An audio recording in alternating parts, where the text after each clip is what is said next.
हरि ओं गजाननं भूतगणातिसेवितं कपित्थजम्बूफलचारुभक्षणं ममासुतं शोकविनाशकारकं नमामि विघ्नेश्वरपादपङ्कजं यद्भावनादवापीयं प्रत्यक्षतिर्नामया क्लेशकर्माद्यसंस्पृष्टं तं ईशं कञ्चना भजे।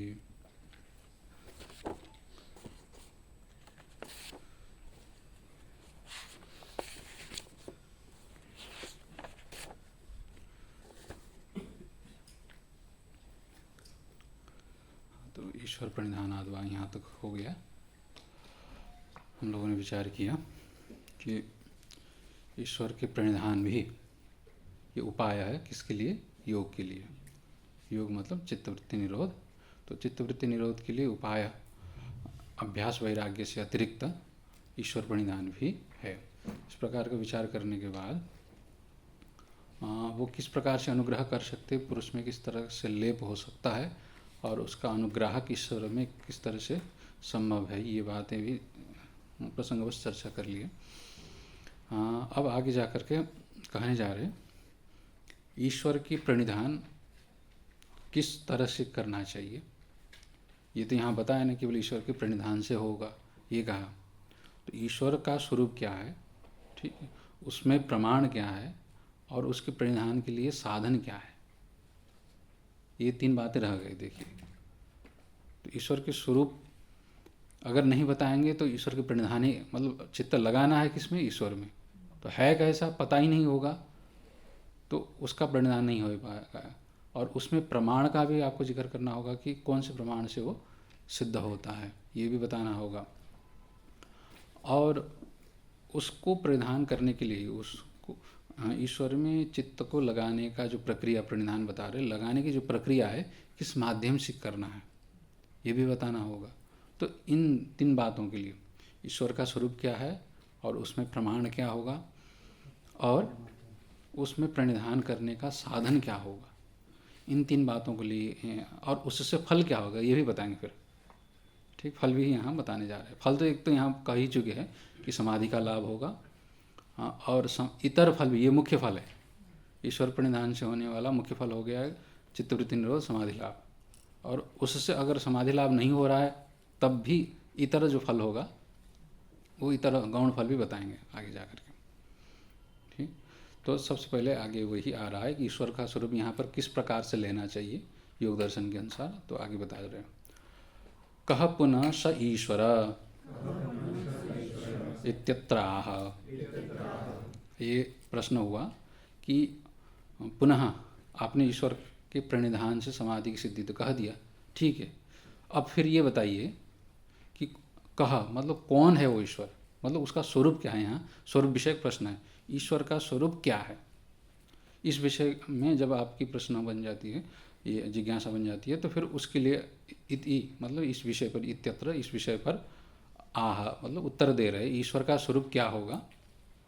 तो इस तरह से ईश्वर का स्वरूप यहाँ विशिष्ट स्वरूप बताने जा रहे हैं। अन्य दर्शनों की अपेक्षा यहाँ पर विशेष रूप से इसी स्वरूप में ही चिंतन करना है, इसलिए इसी स्वरूप का विशेष रूप से निदर्शन है, निरूपण है।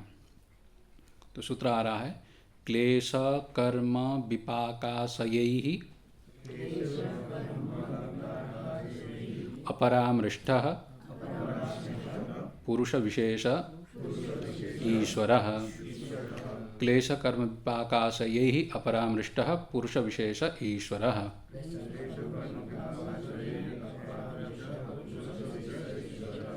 हाँ, अब कह रहे हैं कि यहाँ पर जो ईश्वर है वह चेतन ही है, ये बात समझ लेना चाहिए, जड़ नहीं है। इस बात को बताने के लिए पुरुष शब्द का प्रयोग किया, ये पुरुष है। ठीक, पुरुष शब्द का अर्थ चेतन अर्थ में सांख्य दर्शन में प्रयोग हुआ है, इसलिए उसी को ले रहे कि यहाँ पर ईश्वर क्या है, जड़ नहीं है, चेतन है। ठीक, इसीलिए वो अनुग्रह कर सकता है। तो चेतन है तो बाकी जीवों की तरह ही है, तो कह रहा है कि नहीं, विशेषः उनसे भिन्न भी है। तो यहाँ पर विशेष शब्द का अर्थ भिन्न, जहाँ पर भी विशेष शब्द का अर्थ है आता है तो वो भिन्न अर्थ में आता है। ठीक है, भेद अर्थ को बताने के, वो पुरुष विशेष है, मतलब बाकी चेतनों से भिन्न है, उसमें अंतर भी आता है। तो अंतर क्या आएगा, तो अंतर यही आता है कि अपरामृष्ट, वह अछूता है। अपरामृष्ट मतलब छुआ हुआ नहीं, स्पर्श उसको नहीं करता है। कौन स्पर्श नहीं करता है? क्लेश कर्म विपाकाशये ही। क्लेश से अपरामृष्ट, कर्म से अपरामृष्ट, विपाक से अपरामृष्ट और आशयों से जो अपरामृष्ट है वही यहाँ पर चेतन विशेष को ईश्वर समझना चाहिए। तो क्लेश क्या है? अब यहाँ क्लेश का तो आगे निरूपण करेंगे ही। क्लेश 5 क्लेश होता है, पहले भी कहा था ना, क्लिष्ट के वृत्ति क्लिष्ट और अक्लिष्ट होते हैं।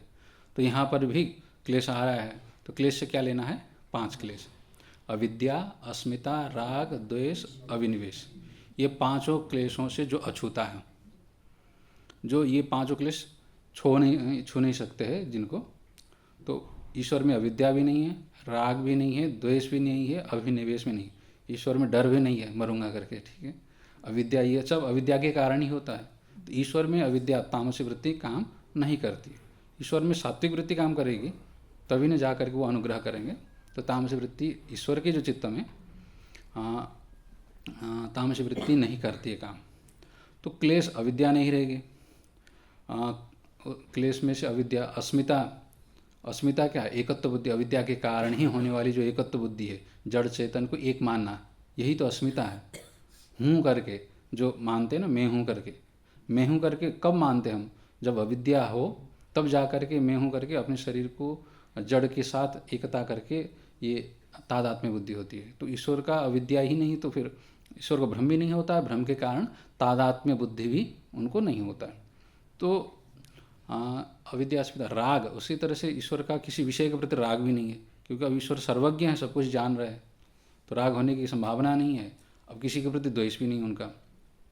अभिनिवेश तो दूर की बात रहेगा। अभिनिवेश मतलब डर, डर उनमें है ही नहीं। डर मतलब मैं मरूंगा करके जो डर होता है शरीर के साथ तादात्म्य भाव होने के कारण, क्योंकि विनाशी के साथ आप जुड़ चुके हैं, तो विनाशी के विनाश को देख करके अपने अविनाश की जो कल्पना है, भावना है, उसी को अभिनिवेश करते हैं कि वो तो नष्ट हो रहा है, शरीर दिन प्रतिदिन क्षीण हो रहा है, बुद्धि भी क्या है, कमज़ोर पड़ ही रही है।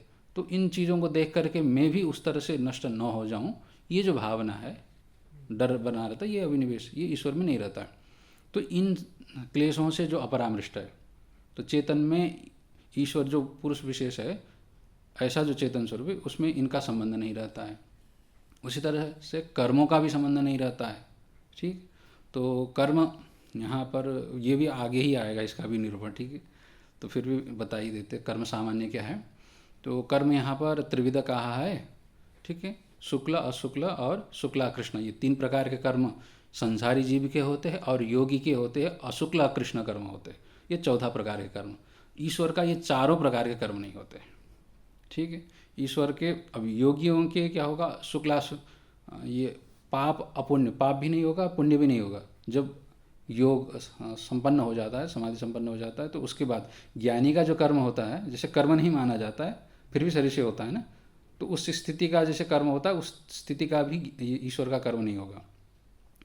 और उससे पहले, ज्ञान होने से पहले, या तो पुण्यात्मक होगा, या तो पापात्मक होगा, या तो मिश्रित होगा, ठीक। तो कर्म सामान्य क्या है, ये 3 प्रकार से ही माने जाते हैं, पुण्य, पाप और मिश्रित, ठीक है। कुछ पुण्य होता है, कुछ पाप होते हैं, और कुछ क्या, पुण्य और पाप दोनों ही मिश्रित हो जाते हैं, ठीक है, हो ही जाते हैं। जैसे अब गंगा स्नान करना पुण्य है, ठीक है, और अब गंगा में गंदगी करना ये पाप है।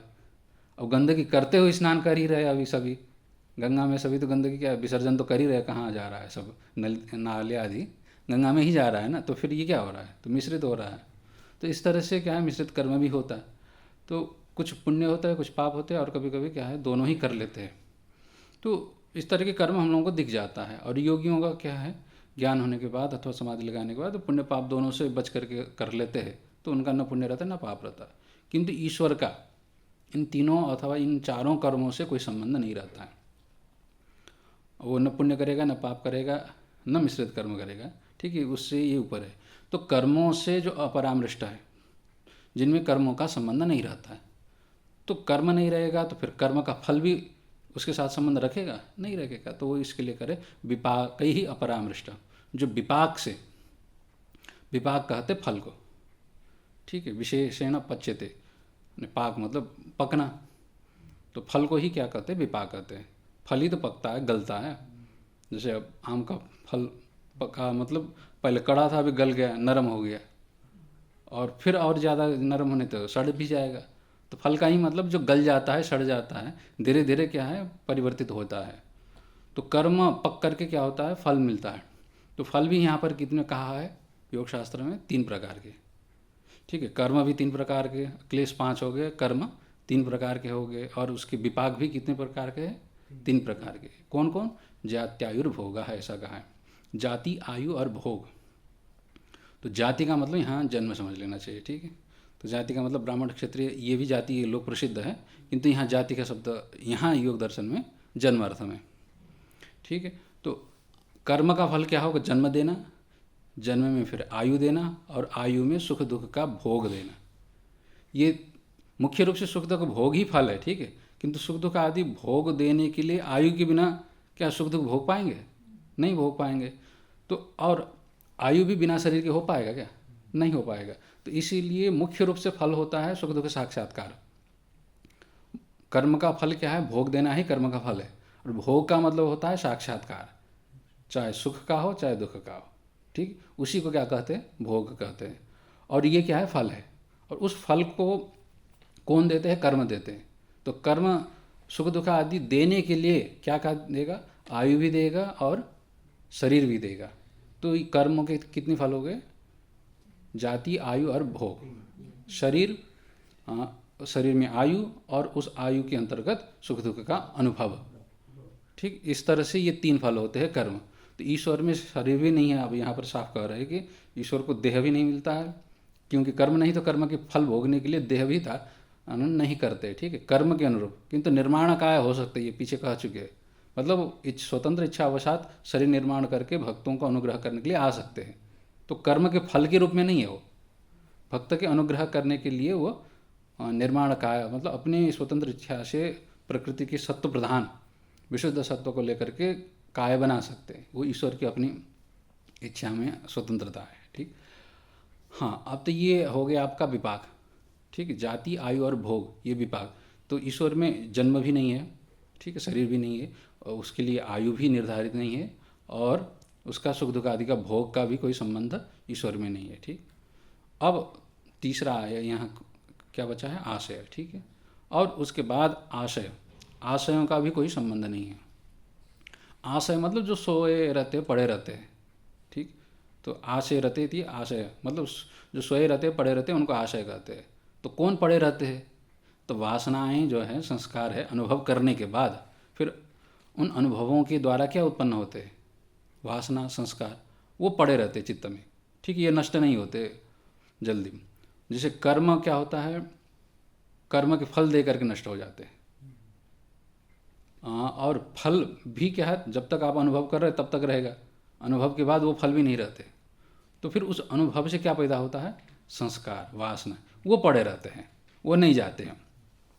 तो ये इसका ये खासियत ये है, इसलिए आशय इसको कहा है। अच्छी तरह से पड़े ही रहते हैं, जब तक इसको साफ सुथरा ना करो, ना हटाओ, जब तक योग आदि की वासना नहीं बढ़ेंगे तब तक ये चित्त में पड़े ही रहते हैं। इनको बिना हटाए हटते नहीं। बाकी तो कर्म है, फल है, ये अनुभव होकर के समय आने पर कम हो जाते, खत्म हो जाते, फिर नए बन जाते, वो अलग बात है। किंतु जो पहले थे वो खत्म हो जाते हैं। जैसे कर्म जैसे किए, कर्म के अगर फल भोग लिए तो वो कर्म नहीं बचेंगे, खत्म हो जाएंगे। फल भोगा तो वो फल भी स्थायी नहीं है, क्योंकि जन्म हुआ है तो फिर नष्ट भी हो जाएगा, वो भी नष्ट हो जाता है। किंतु उन कर्मों को करते हुए और फलों को भोगते हुए जो वासनाएं बनती है, जो संस्कार बनते हैं, वो चित्त में पड़े रहते हैं। अब फल भोग भी लीजिएगा तब भी जाकर के वो संस्कार बने ही रहते हैं उसी में, वही संस्कार बाद में जाकर के प्रेरित करते हैं, इच्छा आदि को उत्पन्न करते हैं। ठीक, इसलिए आशय, उसको आशय बोल देते हैं वासनाओं को। ठीक है, तो कर्मों का भी वासना होता है। यहाँ पर वासना दोनों ही से बनते हैं, कर्म से भी वासना बनता है और विपाक से भी वासना बनते हैं। ठीक है, कर्म वासना और विपाक वासना दोनों ही तरह की वासना होती है। ठीक, तो उन वासनाओं का भी जिनके साथ संपर्क नहीं है, अपरामृष्ट, उन वासनाओं से भी जो अछूता है, ठीक, इनके द्वारा भी ईश्वर परामृष्ट नहीं होता है। तो इस तरह का जो चेतन तत्व है, अब पुरुष शब्द का अर्थ यहाँ चिति शक्ति लेना चाहिए, चेतन लेना चाहिए। ऐसा जो चैतन्य होगा, उसी चैतन्य, जो चैतन्य तो जीव भी है, तो जीव नहीं लेना है, इसलिए यहाँ पर विशेष जीव से भिन्न ऐसा चेतन। अब उसी को यहाँ पर क्या कहेंगे, ईश्वर कहेंगे। हाँ, यहाँ पर ये जो लक्षण है मुक्त पुरुष में भी घटता है, एक बात समझ लीजिएगा। यहाँ पर क्या कहा, क्लेश कर्म विपाक और आशयों से जो अस्पृष्ट है, ठीक है, अपरामृष्ट है, जिन्हें ये छू नहीं सकते, इनके द्वारा न छुआ हुआ जो तत्व है चेतन, उसी को ईश्वर कहते हैं। ऐसा कहने पर जो मुक्त हो चुके हैं, मुक्त हुए में भी क्लेश नहीं रहता है, कर्म नहीं रहता है, कर्म का फल नहीं रहता है, उनके वासना नहीं रहते हैं, वो भी चेतन तो है ही है। तो फिर उसको आप लक्षण में मान लेंगे क्या? तो वो ईश्वर नहीं है। जो मुक्त हो चुके ब्रह्मादि अथवा जो भी होंगे महापुरुष वगैरह, उनको ईश्वर नहीं समझना चाहिए, ठीक है। क्यों? क्योंकि अब मुक्त हुए जो पुरुष है उनमें वर्तमान में तो इनका संपर्क नहीं है,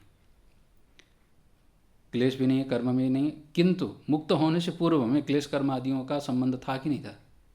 था। ईश्वर में विशेषता क्या है?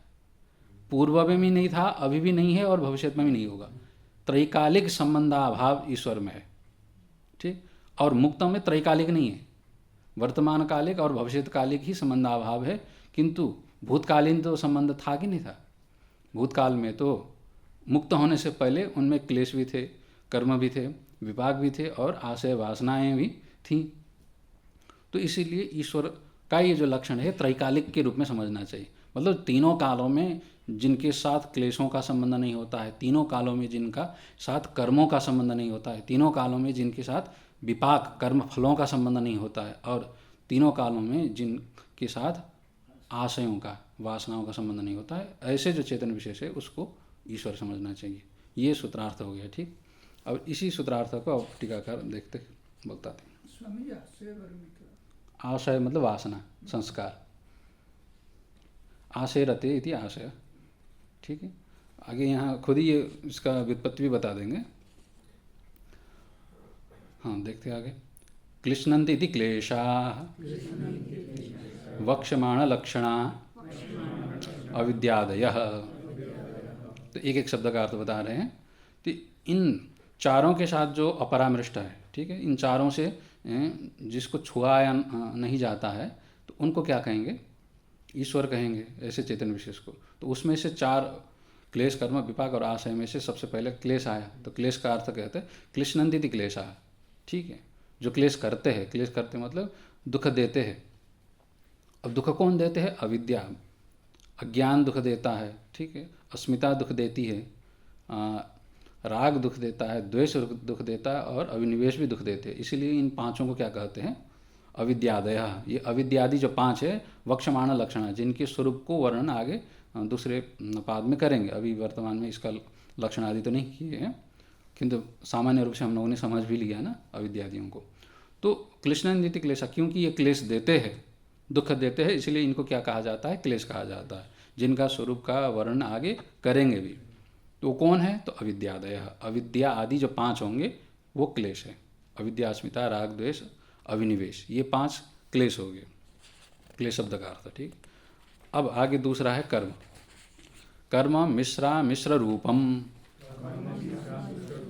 वक्ष्यमाणम, ठीक है। कर्म भी वक्ष्यमाण है, चौथे पाद में जाकर के बताएंगे ये। तो ये क्या है? मिश्र रूप। एक मिश्रित रूप भी है, एक अमिश्रित रूप भी है, ठीक। मिश्रित रूप पुण्य पापात्मक होगा, अमिश्रित केवल पुण्य केवल पाप रूप में होगा, ठीक है। अथवा इस तरह से तीन प्रकार के कर्म मुख्य रूप से माने गए, ठीक। तो पुण्य पाप और पुण्य पाप का मिश्रण रूप, मिश्रित रूप, इस तरह से ये भी कर्मों का निरूपण होगा। तो फिलहाल यहाँ पर इतना कहने से काम चल ही जाता है, समझ में आ गया ना। कर्म मतलब पुण्य पाप और पुण्य पाप का जो मिश्रण रूप है। जैसे मनुष्य किससे होता है? मिश्रित कर्म से होता है। देव आदि योनि किससे मिलता है? पुण्य कर्म से। पशु आदि का योनि किससे मिलता है? तो पाप कर्म से। तो पुण्य पाप अगर लगभग एवरेज में बराबर मिले तो मनुष्य होते हैं, और उसमें भी मात्रा अधिक हो तो ज्ञानवान पुण्यवान व्यक्ति ज़्यादा होते हैं, अध्यात्म में लगते हैं। अब उसमें भी अब पाप ज़्यादा ही हो, ज़्यादा ही दुख प्रदान परिवार में चले जाते हैं, ठीक है। तो वो कर्मों के हिसाब से आगे आ रहा है विपाक का अर्थ। विपच्यते इति विपाकः फलम जात्यायुर्भोगादि। हाँ, विपाक किसको कहते हैं? तो विपच्यते इति विपाकः, ठीक है। विशेष रूप से जो पचता है, पकता है, ठीक है। तो पचना, तो पचने का मतलब क्या है कि गलना, ठीक है। जैसे चावल पकता है बोलते हैं तो इसका मतलब क्या होता है, जो कड़ा था अब वो नरम हो गया, विक्लिप्ति बोलते हैं संस्कृत में, ठीक है।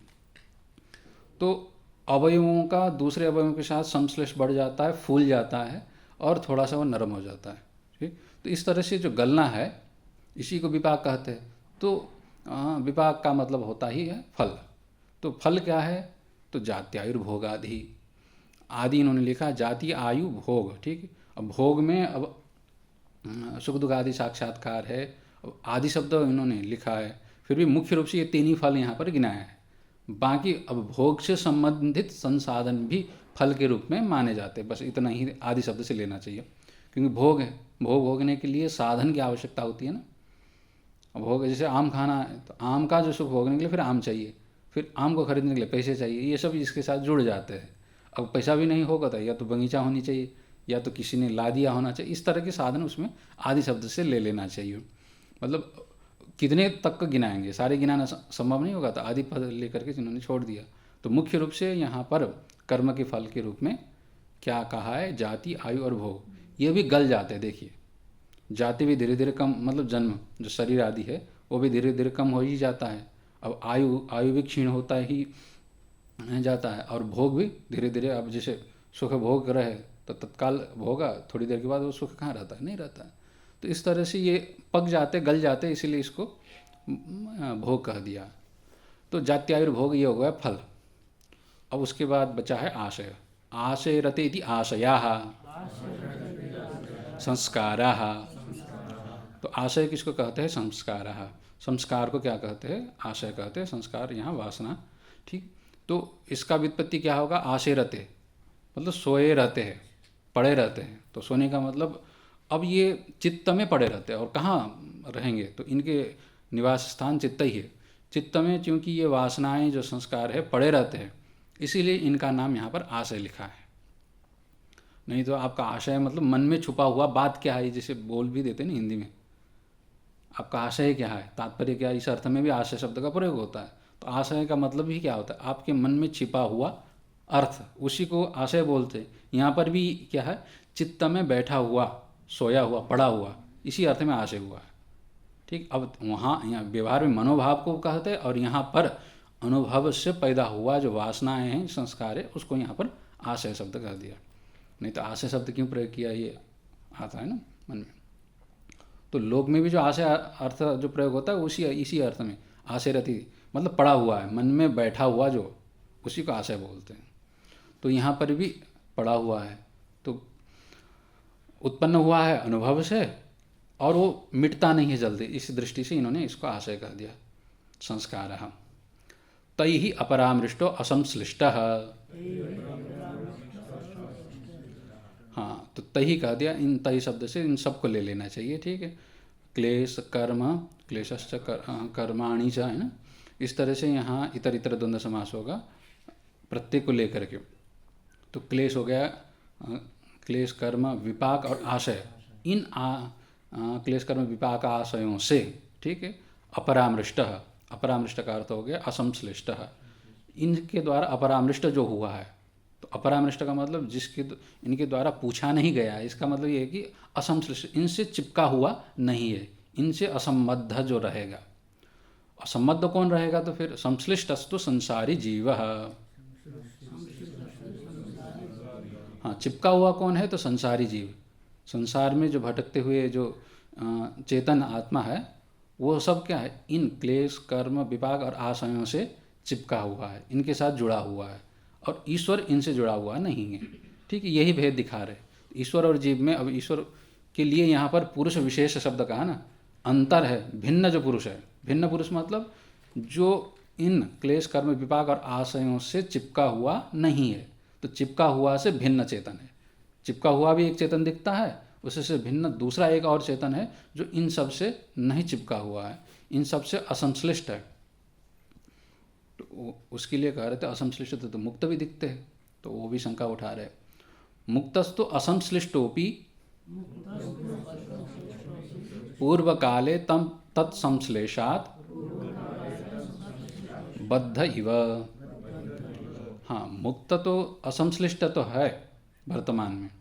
मुक्त भी क्लेश कर्म विपाक और आशयों से असंश्लिष्ट है, इनके द्वारा क्या है, संश्लिष्ट नहीं है, चिपका हुआ नहीं है, असंबद्ध ही है।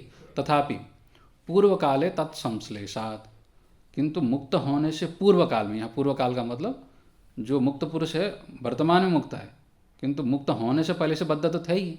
तो पूर्व काल मतलब मुक्ति से पूर्व जो काल है, उस समय में तत्संश्लेषात, क्लेश कर्म विपाक आशयों से वो संश्लिष्ट है कि नहीं है, उनके द्वारा वो चिपका हुआ है, इसीलिए बद्ध ही वह। उस समय में तो वो बद्ध ही थे, वास्तविक में तो बद्ध थे नहीं, इसलिए ईव लगा दिया।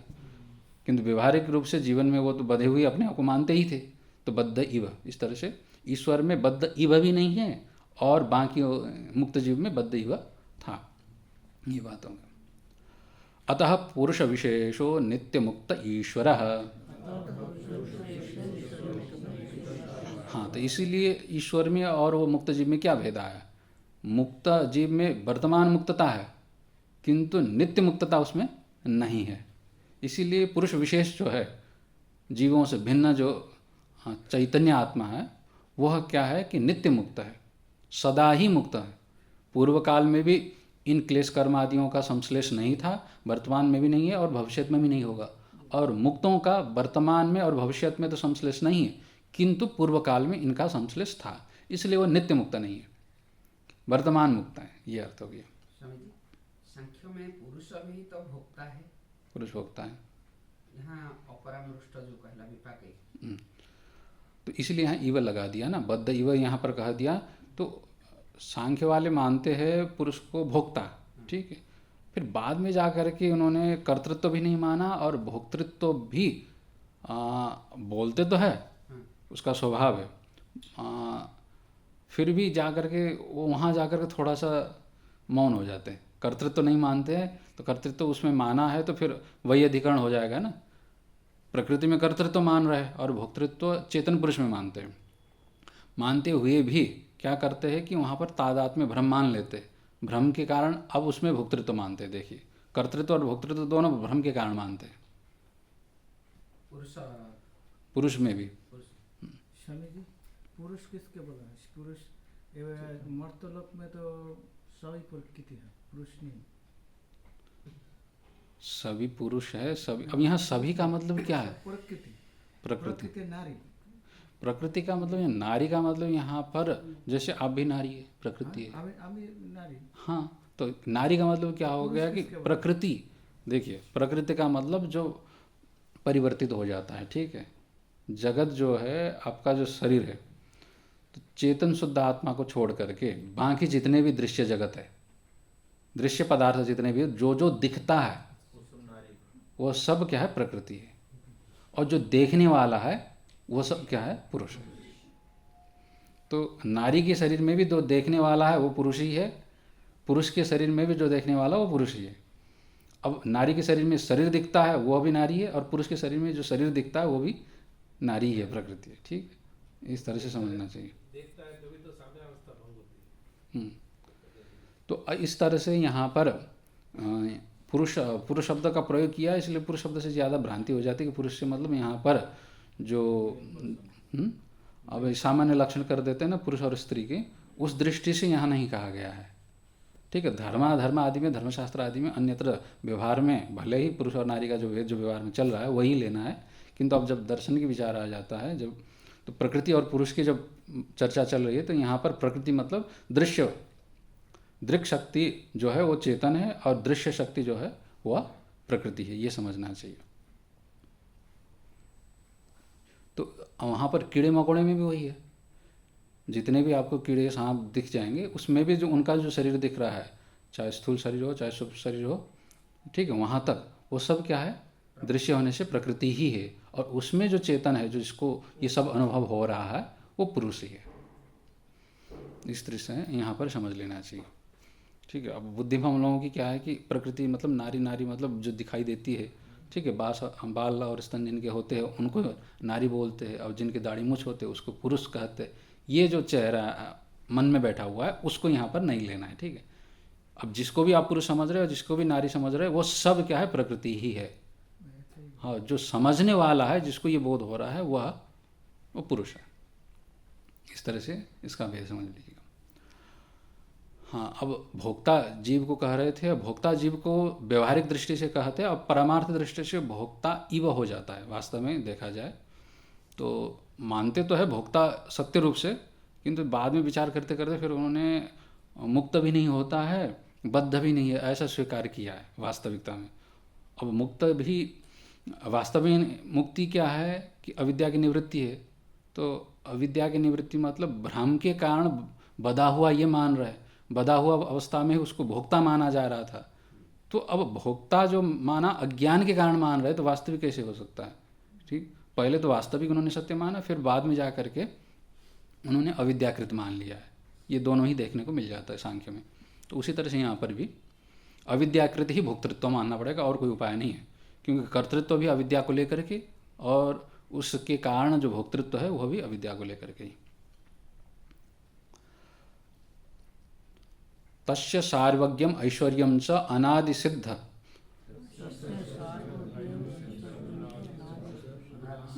प्राकृत शुद्ध सत्वात्मक चित्त संबंधात इति द्रष्टव्यम। अब कह रहे कि अगर ईश्वर असंबद्ध है, किसी से भी उसका संबंध नहीं होता है, निर्लेप होता है, तो ऐसे स्थिति में ईश्वर में सामर्थ्य कहाँ से आएगी? सामर्थ्य जितने भी है त्रिगुणात्मक है, प्रकृति का धर्म है, तो ईश्वर में तो सामर्थ्य मानी जाती है, शक्ति तो मानी जाती है, तो फिर वो शक्ति कहाँ रहेगी? ईश्वर निर्लेप है, ईश्वर में शक्ति नहीं रह सकती, रहेगी फिर कहाँ शक्ति? तो उसके लिए कह रहे हैं कि तस्य सार्वज्ञम ऐश्वर्यम च, उसकी सर्वज्ञता है, ऐश्वर्य है, ये जितने सामर्थ्य है, ये सब उसके चित्त सत्व में रहेंगे। अब विशुद्ध सत्व प्रधान प्रकृति का ही ये तीन गुण में से जो विशुद्ध सत्व होगा, केवल सत्व और तमो मिश्रित होंगे तो वो चित्त किसका होगा? जीवादि के होंगे। और विशुद्ध जो सत्व होगा वो ईश्वर का होगा।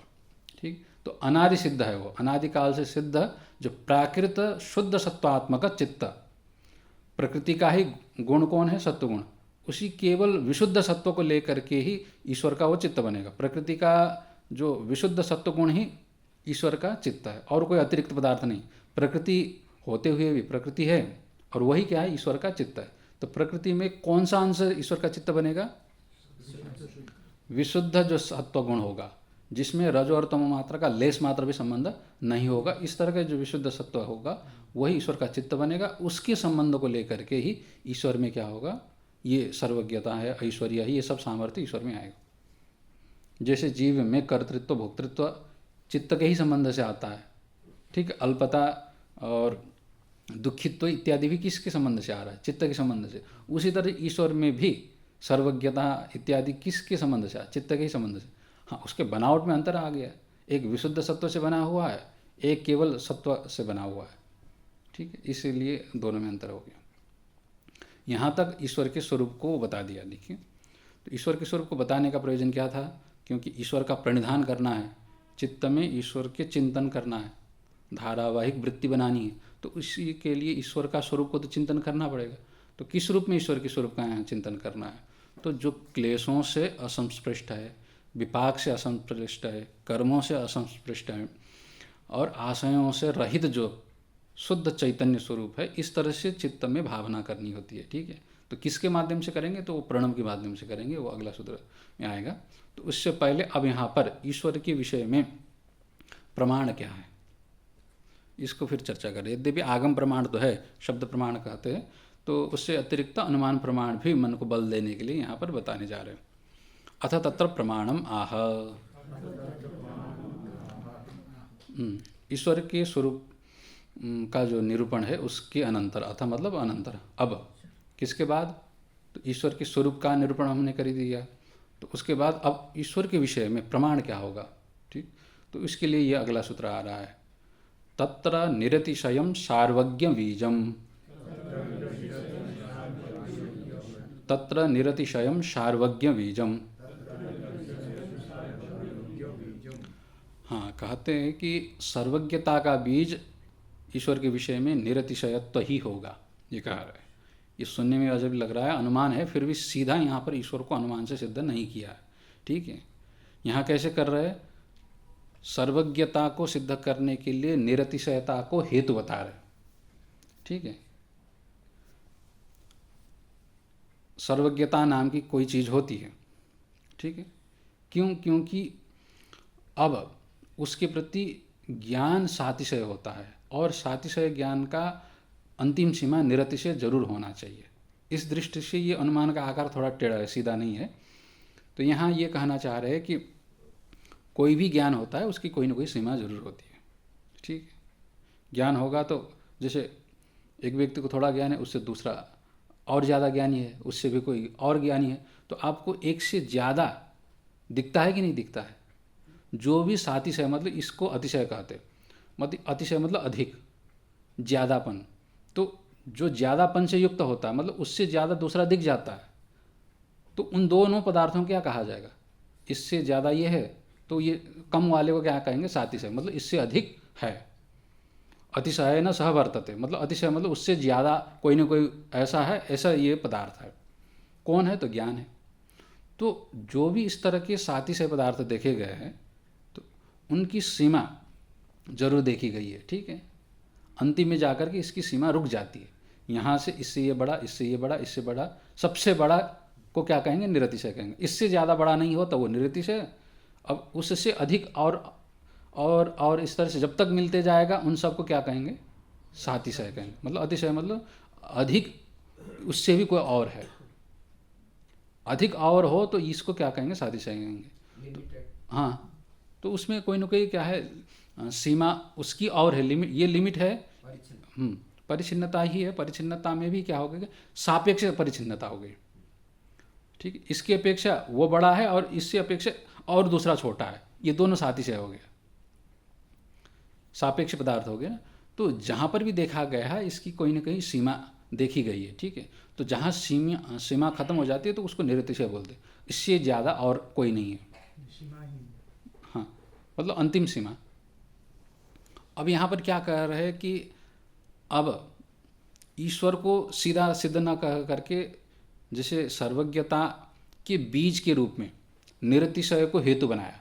कारण क्या है कि निरतिशय कोई न कोई वस्तु दिख जाते हैं, तो निरतिशय अगर है तो निरतिशय का आधार कोई ना कोई होना चाहिए, ठीक। तो सर्वज्ञता के बीज के रूप में निरतिशय देखा गया है और निरतिशय सर्वज्ञ के आश्रय के रूप में ईश्वर मानना चाहिए। इस दृष्टि से ये अनुमान किया है, ठीक। तो तत्र मतलब ईश्वर के विषय में तो बीज शब्द से क्या लेना चाहिए? हेतु लेना चाहिए। सर्वज्ञता का बीज क्या होगा? हेतु क्या होगा? निरतिशयता ही होगा, कह रहे। तो निरतिशयत्व को लेकर के सर्वज्ञ ईश्वर का यहाँ पर सिद्धि करेंगे परिशेष से, डायरेक्ट सिद्ध नहीं होगा। तो अनुमान किस रूप से करें? अनुमान तो आपने देखा होगा ना, अनुमान पढ़ा कि नहीं पढ़ा? तो अनुमान में क्या क्या होते हैं? अवयव, प्रतिज्ञा हेतु, उदाहरण, उपनय और निगमन, ये 5 अवयव होते हैं, ठीक है। तो प्रतिज्ञा हेतु, पक्ष होगा, फिर साध्य होगा, फिर हेतु होगा, फिर उसके बाद फिर उसके लिए सिद्ध करने के लिए आपको दृष्टांत देना पड़ेगा। दृष्टांतों को घटाने, व्याप्ति घटानी पड़ेगी परामर्श करके, ठीक है। और व्याप्ति घटने के बाद फिर पक्ष में उसको घटाना होगा, ठीक है। उपनय और अंतिम में निष्कर्ष देना पड़ेगा, ठीक है। अब सभी में 5 मानते हैं, ये जरूरी नहीं है, फिर भी मोटा मोटी 5 का आ ही जाता। अब यहाँ पर भी किस तरह से मानेंगे? तो न्याय के सिद्धांतों को स्वीकार करते हुए जो 5 अवयव ये टीकाकार स्वयं देंगे। तो अनुमान किस तरह से लगाना है आगे खुद ही बताते हैं। तो ये सूत्र का मोटा मोटी अर्थ समझ गए ना। सर्वज्ञ का बीज, यहाँ सर्वज्ञ ईश्वर होता है, कहीं कहीं सर्वज्ञ बीज ऐसा भी पाठ है, ठीक है। किंतु यहाँ सार्वज्ञ बीज लिखा है ना, तो सार्वज्ञ मतलब सर्वज्ञता का। सर्वज्ञता किस में रहेगी? ईश्वर में। ईश्वर सर्वज्ञ है तो सर्वज्ञता ईश्वर में रहेगी। तो उस सर्वज्ञता का अनुमापक कौन होगा? निरतिशयत्व। इस तरह से लगाना है। तो यहाँ पर सीधा ईश्वर के लिए हेतु नहीं दे रहे। ईश्वर में रहने वाला एक विशेषता क्या है? सर्वज्ञता। उस सर्वज्ञता का अनुमापक के रूप में किसको माना है? निरतिशयता को। क्योंकि निरतिशय सर्वज्ञता दिख रही है, इसीलिए उसके आश्रय के रूप में ईश्वर को मानना चाहिए। इस तरह से निरतिशयत्व को इन्होंने क्या बनाया? हेतु बनाया। किन के विषय में? तो ईश्वर के विषय में। तत्र मतलब ईश्वर के विषय में, ठीक। अब यहाँ सप्तमी में ईश्वर में ऐसा ना होकर के ईश्वर के विषय में निरतिशय को बीज माना है। बीज मतलब अनुमापक हेतु माना है, ठीक। तो क्या सीधा ईश्वर की अनुमान कर रहा है? तो नहीं, सीधा ईश्वर का अनुमान न करके ईश्वरनिष्ठ सर्वज्ञता का अनुमान वो कर रहा है। ये समझ में आएगा ना ये भेद। अगर ये नहीं भेदेंगे तो फिर ये सूत्र पढ़ते रहेंगे फिर भी अनुमान नहीं दिखेगा यहाँ पर। तो इतना कहा करके सूत्र तो क्या है, सूत्र ही संक्षेप में ही बोलना होता है, तो उसका विस्तार फिर किस तरह से करें, मतलब पक्ष क्या लेंगे, साध्य क्या लेंगे, हेतु क्या लेंगे, व्याप्ति किस तरह से घटाएंगे, तो उसके लिए आगे ये टीका में स्वयं दे रहे। तत्र ईश्वरे निरतिशयं सर्वज्ञत्वस्य बीजम मूलम। हाँ, कहा रहे कि ईश्वर के विषय में सर्वज्ञत्व का बीज, वहाँ ऊपर सार्वज्ञ लिखा था, अब यहाँ पर इन्होंने सर्वज्ञत्व लिखा, अर्थ एक ही है, ठीक है। सार्वज्ञ कहिए, सर्वज्ञ से भाव सार्वज्ञम, ठीक है, और सर्वज्ञ से भाव सर्वज्ञत्वम, एक ही अर्थ में दो प्रत्यय हो गए, ठीक है। तो सर्वज्ञता का बीज, बीज का अर्थ मूल, मूल मतलब अनुमापक, सर्वज्ञता का बीज मतलब मूल मतलब अनुमापक क्या होगा? निरतिशय। निरतिशय ही ऐसा अनुमापक हेतु होगा ईश्वर के विषय में, निरतिशयता, ठीक। तो इस तरह से यहाँ पर इन्होंने सर्वज्ञता को पहले सिद्ध करेंगे, ठीक। किसके आधार पर? निरतिशयता के आधार पर। और उस सर्वज्ञता के सिद्धि के बाद उसके आश्रय के रूप में ईश्वर को परिशेष से मानेंगे, ठीक है। डायरेक्ट अनुमान से सिद्ध न हो करके अनुमान से सिद्ध सर्वज्ञता को लेकर के उसके आश्रय के रूप में परिशेष से यहाँ पर ईश्वर की सिद्धि किया है।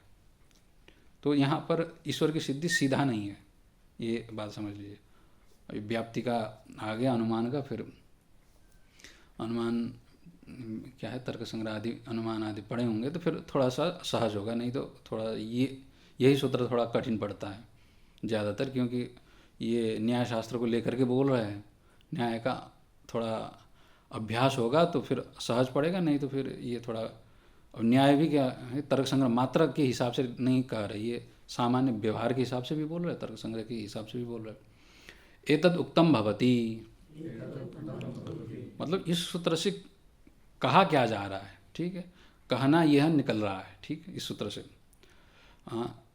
ये मतलब निकलता है इसका, एतद उक्तम भवति मतलब यह निकलता है, यह तात्पर्य है। क्या तात्पर्य है कि यहाँ पर अनुमान का स्वरूप इस तरह से देखना चाहिए। अस्मदादि ज्ञानम निरतिशयेन ज्ञानेन अविनाभूतम सातिशयत्वात् यत् सातिशयं तत्समानजातीयेन निरतिशयेन युक्तम यथा विभु परिमाणेन कुंभ परिमाणम। अब ये पूरा पंचावयव वाला वाक्य हो गया, ठीक। अब कह रहे कि अब यहाँ पर सबसे पहले पक्ष देना है, ठीक है, अनुमान करने के लिए, ठीक है। संभावना कहीं ना कहीं करनी होगी, तो संभावना जहाँ पर की जाती है उसको क्या कहेंगे? पक्ष कहेंगे, ठीक है। संदिग्ध साध्यवान पक्ष बोलते हैं, तो संदेह न भी हो तब भी वहाँ पर शिशाद हिशा जिसमें हो वो आगे इसको लंबा नहीं खींचते। तो आपको जहाँ कुछ विचार करना हो उसको लेकर के पक्ष कहा जाएगा, ठीक। तो अब यहाँ पर पक्ष किसको बता रहे? अस्मदादि ज्ञानम, हम लोगों का जो ज्ञान है इसको पक्ष बना रहे, ठीक। अस्मदादि ज्ञानम ये पक्ष हो गया। और साध्य क्या है? निरतिशयेन ज्ञानेन अविनाभूतम, यहाँ तक साध्य है। निरतिशय ज्ञान के बिना रह नहीं पाएगा। हम लोगों का जो ज्ञान है वो ज्ञान बिना निरतिशय ज्ञान हुए नहीं हो पाएगा। कोई न कोई निरतिशय ज्ञान होना चाहिए, तब जा करके यह ज्ञान हम लोगों का बन पाएगा, कह रहे। तो यहाँ पर क्या सिद्ध कर रहे हैं? निरतिशय ज्ञान को सिद्ध करने की कोशिश कर रहे हैं। हम लोगों के ज्ञान को लेकर के, हम लोगों का जो ज्ञान है वो किस तरह की स्वभाव वाला है? बिना निरतिशय ज्ञान के नहीं होने वाला ऐसा है। कहीं ना कहीं ऐसा निरतिशय ज्ञान होना चाहिए, उसकी अपेक्षा को लेकर के ही यह ज्ञान हो रहा है। इस तरह से ये सिद्ध करने जा रहे हैं। क्यों ऐसा मान रहे हैं आप? हेतु भी तो चाहिए। बिना निरतिशय ज्ञान के अविनाभूत, मतलब उसके बिना नहीं होता, ये नहीं मतलब उत्पन्न ही नहीं होता, इस दृष्टि से नहीं होता, उत्पत्ति की अपेक्षा से नहीं कर रहा है, किंतु इस तरह का दोनों के बीच में व्याप्ति संबंध है, ये कहना चाह रहे हैं। ठीक, अविनाभूत करके यहाँ अविनाभाव संबंधों को बता रहे, दोनों के बीच में इस तरह का संबंध है हम लोगों के ज्ञान का और निरतिशय ज्ञान का। तो हम लोगों का ज्ञान होगा वो निरतिशय ज्ञान के बिना अविनाभूत है, उसके बिना यह हो ही नहीं पाएगा, ये साध्य कर रहा है। तो निरतिशय ज्ञान होना चाहिए, कहने का तात्पर्य ये है। हम लोगों के जो ज्ञान है वो निरतिशय ज्ञान के बिना नहीं हो पाता है, तो निरतिशय ज्ञान के साथ ये इसका संबंध क्या है, अविनाभाव संबंध है। क्यों ऐसा मान रहे हैं आप? प्रश्न तो ये भी होगा ना, साध्य आप सिद्ध करने की क्या कोशिश कर रहे हैं? निरतिशय ज्ञान के बिना न होने का स्वभाव किसका है? हम लोगों के ज्ञान का है। ऐसा स्वभाव क्यों मान रहे हैं आप? बिना निरतिशय ज्ञान का यह हो ही नहीं पाएगा, अविनाभाव संबंध उसका रहेगा ही रहेगा, आप ऐसा क्यों मान रहे हैं? उसके लिए कह रहे हैं कि सातिशयत्वात्, क्योंकि हम लोगों का ज्ञान है सातिशय, ये हेतु है। ठीक, अब अनुमान में क्या होता है? अनुमान को घटाने की जो प्रक्रिया है, ये थोड़ा सा विस्तार करें या इसे छोड़ दें? क्योंकि ये अनुमान का रूप है तो घटाना में ठीक है लग रहा है ना। अनुमान घटाया कैसे जाता है? ठीक, अनुमान को घटाने के लिए आपको पहले पक्ष पता होना चाहिए, ठीक है, साध्य पता होना चाहिए, फिर हेतु पता होना चाहिए। उसके बाद पक्ष में तो आपने संभावना कर दी साध्य की, और हेतु का निश्चय होना चाहिए पक्ष में।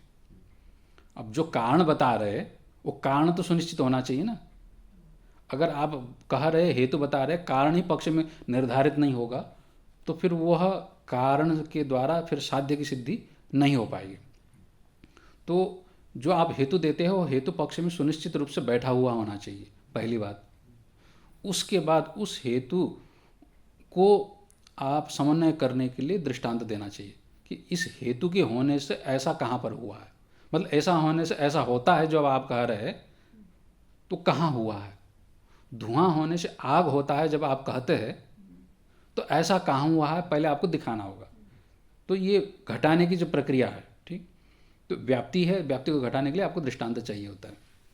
यहाँ पर भी अब आपने कहा कि निरतिशय, हम लोगों का जो ज्ञान इसको पक्ष बना दिया, तो निरतिशय ज्ञान के बिना वो रह नहीं पाता है, आपने कह दिया, ठीक है, क्योंकि सातिशय है। तो सातिशय होने से निरतिशय ज्ञान के बिना रह ही नहीं पाता, ऐसा कहाँ पर देखा है? कोई सातिशय हो और निरतिशय हुए बिना रह ना पाए, ऐसा कहीं ना कहीं तो दिखना चाहिए, तब जाकर के आपका हेतु और साध्य का संबंध दिख पाएगा, निश्चित हो पाएगा। ऐसा कहाँ पर देखा है? तो उसके लिए कह रहे कि दृष्टांत कुंभ परिमाणवत, जैसे अब सातिशय होने से निरतिशय के बिना वह नहीं रह पाता है। जैसे कुंभ का परिमाण है, ठीक है, घड़े का जो माप है अथवा मोटाई है, ठीक है, उसका जो वजन होगा वो सातिशय है, ठीक है। अगर उसकी मोटाई आधा फीट का है, आधा किलो का वजन का है, जो ये सब उसके आकार प्रकार है ना, डौल, वो क्या हो गया? परिमाण हो गया ना। वो परिमाण क्या है? सातिशय है कि नहीं है? अतिशय, मतलब इससे भी बड़े घड़े से बड़ा, एक घड़ा से बड़ा मटका घड़ा होगा, ठीक है, तो उससे बड़ा दूसरा तीसरा मिल जाता है कि नहीं मिल जाता है? तो सातिशय हुआ। घड़े का जो परिमाण जो क्या है? सातिशय है। तो सातिशय होने से आपने क्या कहा था? सातिशय जो होगा वो निरतिशय हुए बिना नहीं रह सकता है। तो सातिशय घड़े का जो परिमाण कौन सा है तर्क संग्रह के हिसाब से? मध्यम परिमाण, ठीक है, तर्क संग्रह के हिसाब से घड़े के परिमाण को क्या कहेंगे? मध्यम परिमाण। तो मध्यम परिमाण क्या हो गया? सातिशय हो गया। तो सातिशय होने से निरतिशय के बिना ये सातिशय परिमाण हो ही नहीं सकता, आप कह रहे हैं। तो निरतिशय परिमाण किस में है? आकाश में। आकाश में विभु परिमाण है कि नहीं है? विभु परिमाण मतलब निरतिशय परिमाण हो गया, उससे बड़ा और कोई है? नहीं है। उसके समान हो सकते, उससे बड़ा कोई नहीं है। तो घड़े का जो परिमाण हो गया वो सातिशय होने के कारण ऐसा दिख गया कि निरतिशय परिमाण के बिना उसके साथ अविनाभाव संबंध है, इस तरह से ले रहे। तो अविनाभाव संबंध का मतलब आकाश का परिमाण हुए बिना, विभु परिमाण हुए बिना घड़े का जो है ये मध्यम परिमाण नहीं हो पाएगा, इसका तात्पर्य निकला।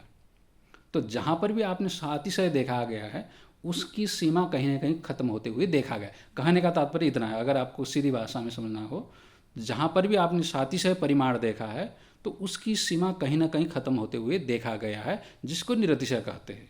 तो खत्म हुए बिना वो रह ही नहीं सकता, ये कहने का मतलब है। जरूर कहीं ना कहीं खत्म होते हुए देखा गया। जो सातिशय पदार्थ है उन सातिशय पदार्थों के अतिशय कहीं ना कहीं जा करके खत्म होते हुए देखा गया है। ये नियम बन गया है। तो नियम कहाँ पर आपने घटाया? घट के परिमाण में। घट के जो परिमाण है वो सातिशय है, और उस सातिशय परिमाण का समाप्ति कहाँ पर देखने को मिल जाती है? आकाश में देखने को मिल जाती है। तो आकाश क्या हो गया? निरतिशय परिमाण वाला होगा कि नहीं होगा? उसी तरह से ज्ञान भी सातिशय है कि नहीं है?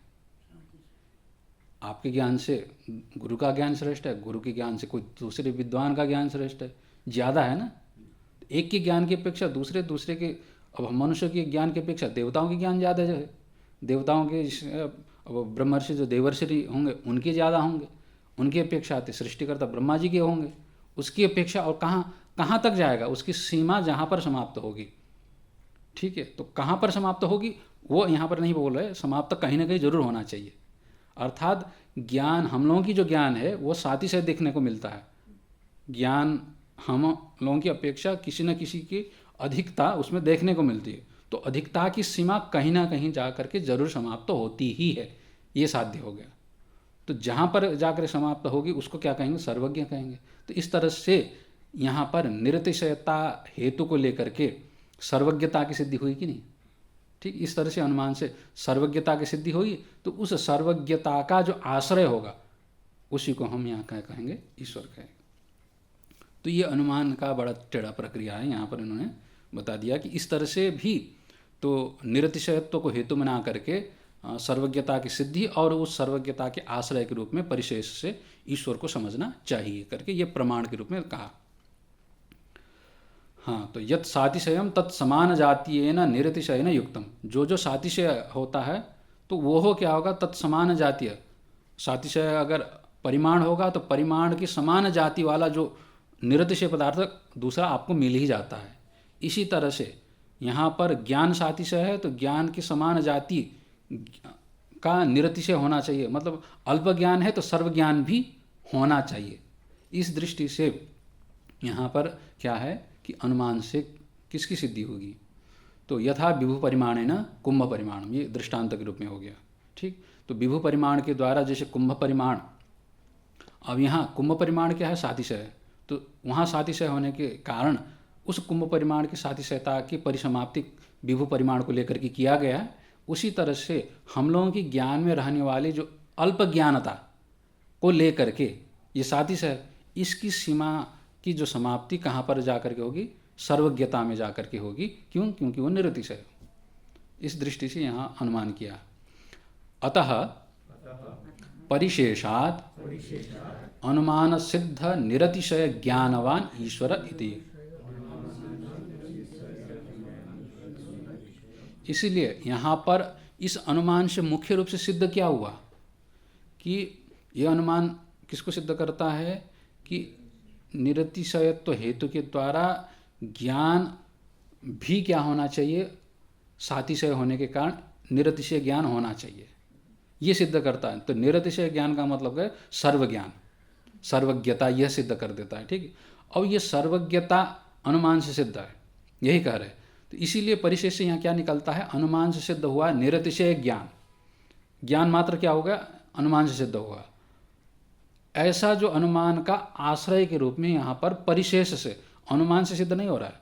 तो ज्ञान होगा तो ज्ञान आश्रय कोई ना कोई जरूर रहेगा, ज्ञानवान रहेगा ना। तो निरतिशय अगर सर्वज्ञान है तो उस सर्वज्ञान किसको हो रहा है? तो उसके आश्रय के रूप में यहाँ पर ईश्वर की सिद्धि कर रहा है। ठीक, ये अनुमान थोड़ा सा टेढ़ा भी है, सीधा ईश्वर की सिद्धि नहीं है, यहाँ पर सर्वज्ञता की सिद्धि कर रहे हैं। मोटा मोटी यह समझ लीजिए। ठीक है, लगा कि नहीं लगा? दिमाग घूम गया टेढ़ा है, मतलब ये अनुमान के आधार पर ईश्वर की सिद्धि की है। ठीक है, अब इतना ही है यहाँ पर। अब आगे जाकर के इस तरह के टेढ़े मेढ़े नहीं आएंगे सूत्र। अब एक अगला भी सूत्र करे क्या? थक गए? ठीक है, तो यहाँ तक आपने समझ लिया कि अब पहले ईश्वर के स्वरूप को बताया, और ईश्वर की स्वरूप को बताने के बाद प्रमाण क्यों बताया, बात ये आ जाती ना, अनुमान आगम आदि से तो पता ही चल रहा है ईश्वर की स्वरूप, इसलिए बताया कि ताकि बुद्धि परिपक्व हो जाए, और कोई कारण नहीं है। अनुमान, क्योंकि हम लोगों की बुद्धि क्या है कि इस तरह से बनी हुई है, सुनी हुई बात को भी अगर अनुमान से तर्कों के आधार पर उसको जानने की कोशिश करते तो वो परिपक्व हो जाता है।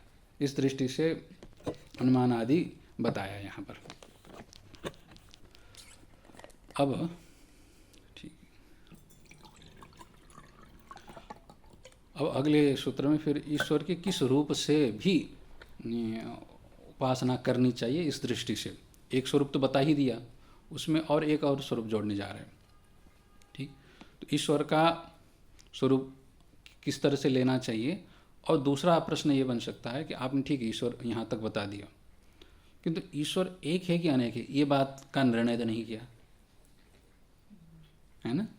आपने कहा कि क्लेश कर्म आदि से जो असंलिप्त हो, ठीक, उसको ईश्वर कहेंगे। तो क्लेश कर्म आदि से असंलिप्त कई एक हो या अनेक हो, ये तो सुनिश्चित नहीं है। अब जो अनुमान किया, अनुमान के आधार पर भी सामान्य सिद्ध होगा, विशेष तो सिद्ध नहीं होगा ना। अनुमान से आप इतना ही कहेंगे कि हाँ सर्वज्ञ कोई होता है, तो कोई एक है कि अनेक, ये बात तो सुनिश्चित नहीं हो पाता है। तो एक है कि अनेक, इस बात को भी निर्णय करने के लिए और उसके स्वरूप विशेष को भी और निखार करके दिखाने के लिए अगला सूत्र आ रहा है। ठीक है, उसके लिए भूमिका बोल रहे हैं। ननु अयम एक एव ईश्वरः किम अन्येपि सन्ति न इत्याह। कह रहे कि ननु, ये प्रश्न हुआ कि अयम एक एव ईश्वर किम अन्येपि सन्ति, कह रहे कि क्या ये अकेला ही एक ईश्वर है कि दूसरे भी है। ये प्रश्न बनना स्वाभाविक है, पूछते ही ये लोग में सामान्य रूप से तुम्हारा ईश्वर हमारा ईश्वर क्या है, बोलते भी झगड़ा भी इसलिए तो हो रहा है, तुम्हारे ईश्वर से हमारे ईश्वर बड़े है, सबका यही भावना रहती है ना। तो अब इस दृष्टि से क्या ईश्वर एक ही होगा और कई होंगे। भाष्य में तो इसका शास्त्रार्थ भी कर रखा है कि ईश्वर एक हो सकता है कि अनेक हो सकता है करके, बड़ा मज़ेदार उसमें उन्होंने विचार किया है व्यास जी ने। अब ईश्वर का मतलब होगा कि सर्वज्ञ होगा, सबको जान सकता है, और सामान्य रूप से क्या है सर्वशक्तिमान भी माना जाता है, सब कुछ कर सकता है। अब इस स्थिति में ईश्वर अनेक मानेंगे। ठीक, अब यहाँ पर तो ये सूत्र कह ही दिया, उसमें वहाँ पर जो विचार किया उसको भी थोड़ा सुन लीजिएगा, प्रसंगवश काम देगा। अब ईश्वर अनेक मानेंगे, ठीक है, मान लीजिए दो, मान लीजिए तीन लिया, एक नहीं है, एक से ज़्यादा अनेक हो जाता है, दो हो या तीन हो, चार हो, पाँच हो। ठीक, अब पाँचों ने संकल्प किए, अब पाँचों की एक ही संकल्प हो ये जरूरी नहीं है। ऐसी स्थिति में पाँचों ने बैठा, अब पाँचों को अगर ईश्वर मानेंगे, पांच ईश्वर हो गए। एक ने सृष्टि करने की संकल्प कर ली, दूसरे ने संहार करने की ये संकल्प कर ली, और तीसरे ने आपको क्या है कि जगत की स्थिति के लिए संकल्प किया। अब तीनों के संकल्प अगर घटने लगे तो फिर तीनों कार्य नहीं होंगे, चारों के कार्य होने लगेंगे। अब ऐसी स्थिति में अब सभी समय अगर दो होंगे तो संकल्प एक ही रहेगा, ये निश्चित बात नहीं है। हर बार अगर आप एक ही बार, मतलब दो तीन ईश्वर है, उनमें से क्या है सब ने एक ही संकल्प हर बार उसी तरह से होता है, तो फिर तीन मान क्यों रहे, अंतर कैसे करेंगे तीन है करके, चार है करके, मतलब भिन्न भिन्न संकल्पों को लेकर के ही अलग अलग माने जाते हैं। हर बार एक ही संकल्प हो रहा है तो दोनों आइडेंटिकल हो जाएंगे, तो एक ही है कि अलग है ये बताना भी मुश्किल हो जाएगा। तो हर बार एक ही संकल्प हो ये जरूरी नहीं है, तो विपरीत संकल्प जैसे होंगे तो ऐसे स्थिति में क्या होगा, तो ये होगा कि विपरीत संकल्प होगा। तो अगर ऐसे स्थिति में एक एक संकल्प पूरा हो गया, दूसरे का संकल्प पूरा नहीं हुआ, तो ऐसे स्थिति में क्या होगा, एक ईश्वर नहीं रहा, दूसरा ईश्वर हो गया। यही ना हुआ, जिसने संकल्प किया सृष्टि की और दूसरे ने किया संहार की। ठीक, तो अब जिसकी अब क्या संहार की संकल्प पूरा हो गया और सृष्टि की संकल्प पूरा नहीं हुआ, तो जिसने संहार की संकल्प किया वही ईश्वर रहेगा, दूसरा तो नहीं हुआ, तो फिर दो ईश्वर की बात ही नहीं रही। अगर दोनों का कार्य नहीं हुआ, मतलब एक ने सृष्टि की संकल्प कर लिया, दूसरे ने संहार की संकल्प कर लिया। क्योंकि दोनों ही क्या है, ईश्वर है, तो दोनों की बातें विपरीत हो रही है, हो नहीं पा रहा है, तो फिर क्या होगा? न सृष्टि होगी न संहार होगी, तो फिर दोनों ही ईश्वर नहीं रहेंगे। मतलब दोनों की बात नहीं हो पाई ना, संकल्प क्या नहीं हुआ, तो फिर दोनों ईश्वर नहीं होंगे। फिर अब नहीं, तीसरे नहीं जुगाड़ करके करते कि आपस में बातचीत कर लेंगे, जो सहमति होगी उसके हिसाब से कर लेंगे। ये भी तो अभी क्या है, डेमोक्रेसी है, तो कि बहुमत से सिद्ध कर लेंगे, इस तरह से कर लेंगे, तो फिर वो बहुमत से जो सिद्ध किया जाता है, ठीक है, मिलजुल कर किया जाता है, वो सभा की तरह हो जाता है। सभा में शक्ति नहीं होती फिर, तो फिर उसको ईश्वर नहीं कहा जाता है। तो सभा की तरह होगा और परिषद की तरह होगा, तो शक्ति किसी में भी नहीं रहेगी, तो सर्वज्ञ ईश्वर ही नहीं रहेगा फिर। इस दृष्टि से अब क्या होगा, तो इन सारे समस्याओं के समाधान क्या होगा, फिर एक ही ईश्वर होगा, अनेक ईश्वर नहीं हो सकता है। ठीक, इस तरह से भाष्य में बड़ा सुंदर विचार किया है कि ईश्वर किस तरह से एक हो सकता है कि अनेक हो सकता है। ये चिंतन भाष्य व्यास जी ने बड़ा सुंदर किया है, तो याद आ गया तो बता दिया। हाँ, अब ईश्वर के स्वरूप को यहाँ पर दूसरे रूप से भी कह रहे, पूर्वेशाम अपि गुरुः कालेनानवच्छेदात्, पूर्वेशाम अपि गुरुः कालेनानवच्छेदात्। कह रहे कि वो जो ईश्वर है, जिसको हमने क्या कहा था, क्लेश कर्म विपाक आशयों से असंस्पृष्ट कहा था, ऐसा जैसे शुरू में यहाँ पर भी क्लेश कर्माद्य संस्पृष्टम करके श्लोक में भी आया था ना, वो इसी सूत्र को लेकर के उन्होंने मंगलाचरण भी किया था। अब वो जो क्लेश कर्मादियों से जो असंपृक्त है, असंस्पृष्ट है, ऐसा जो ईश्वर है वो क्या होगा, पूर्वेशाम अपि गुरु। ठीक है, पूर्वेशाम गुरुणाम अपि गुरु। पूर्वज जितने हो गए हैं, पूर्व में हम लोगों से पहले हमारे गुरु, हमारे दादा गुरु के गुरु, परदादा गुरु, ठीक है। अब जितने भी गुरु होंगे, उन सब के गुरुओं के भी गुरुओं के भी वो आदिम गुरु है। ठीक, उनसे आगे कोई गुरु नहीं, वही सबसे आदि में प्रथम गुरु होंगे। पूर्वेशाम अपि, पूर्व में उत्पन्न हुए, सृष्टि के आदि में सबसे पहले उत्पन्न हुए ब्रह्मा जी होंगे, उन सब के भी वो गुरु होंगे। क्यों, सबके गुरु क्यों होंगे वो, तो प्रश्न तो ये भी उठेगा। तो उसके लिए कारण बता रहे, क्यों, क्योंकि बाकी जितने भी गुरु होंगे काल से कवलित हो जाते हैं। ठीक है, काल की सीमा में सभी बंधे हुए हैं, क्योंकि अब प्रकृति अब शरीर को लेकर के आएंगे, शरीर का तो समय सीमा बद्ध रहेगा, तो वो उसी के साथ नष्ट भी हो जाते। तो कालेनानवच्छेदात्, काल से वो बंधे नहीं है। इसीलिए ईश्वर क्या है, काल से बंधे है क्या, नहीं बंधे है। तो काल से बंधने का मतलब उत्पन्न होना और नष्ट होना, यही क्या है, काल से बंधना। और उत्पत्ति और विनाश किसका होगा, प्रकृति का हो जाता है, ये कह ही चुके। और उस प्रकृति के साथ तादाद में जो कर रहा है, वो भी उत्पत्ति और विनाश का भ्रांति तो लेकर के बैठा ही है। तो काल से अवच्छेद का मतलब होता है किसी चीज़ को, जैसे न्याय वाले अवच्छेद शब्द का खूब प्रयोग करते हैं, अवच्छिन्न बोलते हैं। अवच्छिन्न मतलब किसी चीज़ को बांध देना, परिच्छिन्न कर देना। जैसे विशेषण क्या है, परिच्छेदक होता है, तो जितने विशेषण लगाएंगे वो सब अवच्छेदक के रूप में होते हैं। ठीक, तो ईश्वर में बांधने वाला कोई काल नहीं है। यहाँ पर अवच्छेदक क्या है, काल लेना। काल जो है ईश्वर का अवच्छेदक नहीं होता है, उसको परिच्छेद, इतने समय तक ही ईश्वर रहेगा, इसके बाद नहीं रहेगा, अथवा इससे पहले ईश्वर नहीं रहेगा, ऐसा काल नहीं कर सकता है। काल समय जो है ईश्वर को समय की सीमा में बांध नहीं सकता है। और बाकी जितने भी गुरु हो गए हैं पूर्व के, वो सब काल की सीमा में बंध गए कि नहीं बंध गए। कितने गुरु आए, कितने चले गए, अभी है नहीं है। अभी वर्तमान में अपने वर्तमान गुरु होंगे, वो भी फिर चले जाएंगे, हम बचेंगे, फिर हम भी नष्ट हो जाएंगे। आगे ज्ञान की धारा जो शक्ति है वो ईश्वर से प्रदत्त होने के कारण वो शक्ति की धारा आगे बहती रहेगी। अब प्रकृति नष्ट हो जाएगा, महाप्रलय आएगा, तब वो धारा भी टूट जाएगी। फिर सृष्टि के आदि में वही शक्ति ही, जो ज्ञान शक्ति है ईश्वर, वो सृष्टि के आदि में फिर दे देते, फिर दोबारा धारा बहने लग जाती है। तो इस तरह से यहाँ पर काल से बदा न होने के कारण पूर्व गुरुओं के भी गुरु यह ईश्वर है। तो ईश्वर को यहाँ किस रूप से उपासना करनी चाहिए, तो गुरु के रूप में, मतलब गुरुओं के भी गुरु के रूप में यहाँ पर लेना चाहिए। तो वेद मंत्र में ईशान सर्व विद्यानाम करके, जैसे रुद्र में भी आता है। ठीक, तो ईशान भगवान शिव जी को क्या कहा, ईश्वर को सर्व विद्यानाम, सारे विद्याओं के वो अधिपति स्वामी है करके माना है। तो विद्याओं के अधिपति के मतलब वो गुरु है, इस दृष्टि में वहाँ पर कहा। ठीक, तो अब यहाँ पर गुरुओं के गुरु के रूप में ईश्वर के स्वरूप को वर्णन किया। तो फिर यहाँ पर ईश्वर की उपासना करनी हो, ठीक, तो ईश्वर प्रणिधान किस तरह से किया जाएगा? गुरु के रूप में। ये भी एक स्वरूप यहाँ जोड़ा गया। हाँ, इसका टीका देखते हैं। ये सर्गादो उत्पन्नाः पूर्वे ब्रह्मादयः ते मासर्त्वयन हायनादि रूपेण कालेन परिच्छिद्यन्ते। हाँ, अब कह रहे हैं कि जो सर्ग के आदि में उत्पन्न हुए हैं, सर्गादो उत्पन्न, ठीक है, सर्ग के आदि में उत्पन्न हुए कौन? पूर्वे ब्रह्मादय है, पूर्व में, इससे पहले हम लोगों से पहले ही इस दृष्टि से पूर्व कह दिया। पूर्व काल में ही, सृष्टि के आदि में ही क्या हो गया? ये ब्रह्मादि प्रकट हो गए थे। उनका भी क्या होता है? मास, ऋतु, अयन, हायन इत्यादि काल है। मास महीना क्या होगा? 30 दिन का होगा।